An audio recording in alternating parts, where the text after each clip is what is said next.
Recognize the gentleman from Texas, Mr. Green, who's the ranking member of our Oversight and Investigations Subcommittee. Thank you, Mr. Chairman. I thank the ranking member as well, and I appreciate greatly the testimony of the witnesses.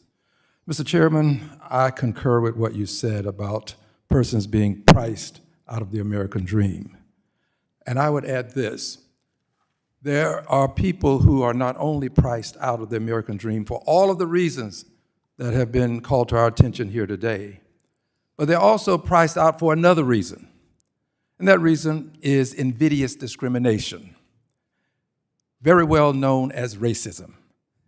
This occurs when some persons of color are in financial institutions seeking a loan, and they find themselves being given a loan, if they receive it, that will have terms that are less favorable, that will cost more, and they will be less favorable and cost more than persons who are less qualified than they are, but of a different hue.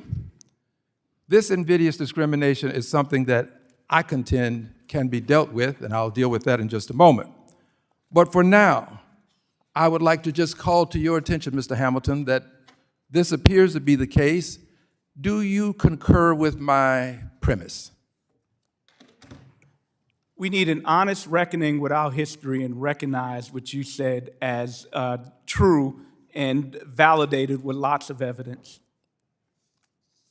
Thank you. And one of the ways that we can acquire the intelligence necessary to prove the allegations that I've made, the empirical evidence is needed. And to acquire this empirical evidence, there's a process called matched paired testing.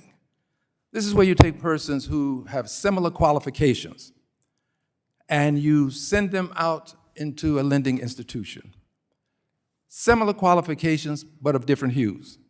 And you then can acquire results that will give you the empirical evidence to substantiate what I've said. In fact, we have had this done, and we've acquired some of this empirical evidence, but it was a while ago. We need to do more of it.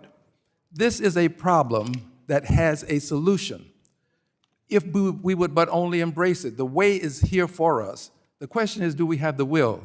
And quite candidly, I live today to live to see the day that we'll have a hearing comparable to this to talk about invidious discrimination in lending, and also the invidious discrimination associated with purchasing a home if you're a person of color. These things can be dealt with if we choose to, but we have to have the will to do it. Now, to be more specific in terms of a possible solution to this problem that has been plaguing us since the arrival of persons of color here on August 20th of 1619, here's a possible solution that actually passed the House of Representatives. It's called the Fair Lending for All Act. Under the leadership of the Honorable Maxine Waters, we were able to pass this legislation, Fair Lending for All.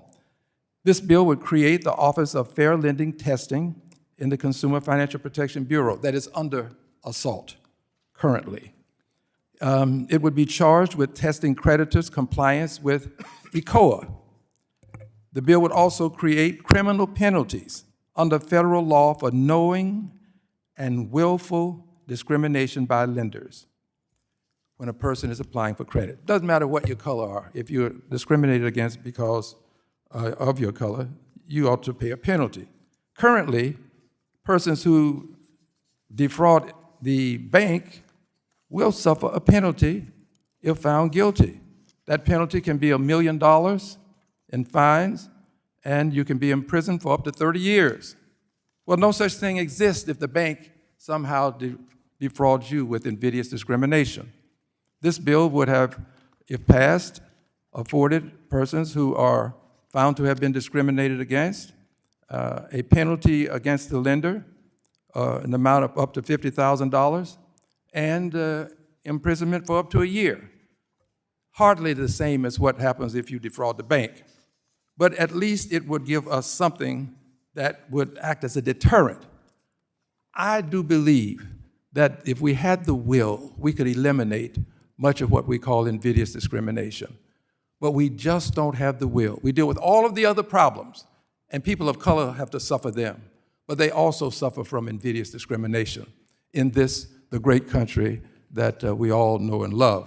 My hope is that one day, H.R. 166 was the number for it last time. It will pass the House, the Senate, and be signed by a president who understands that invidious discrimination still exists. Gentleman's time is expired. Thank you, Mr. Chairman.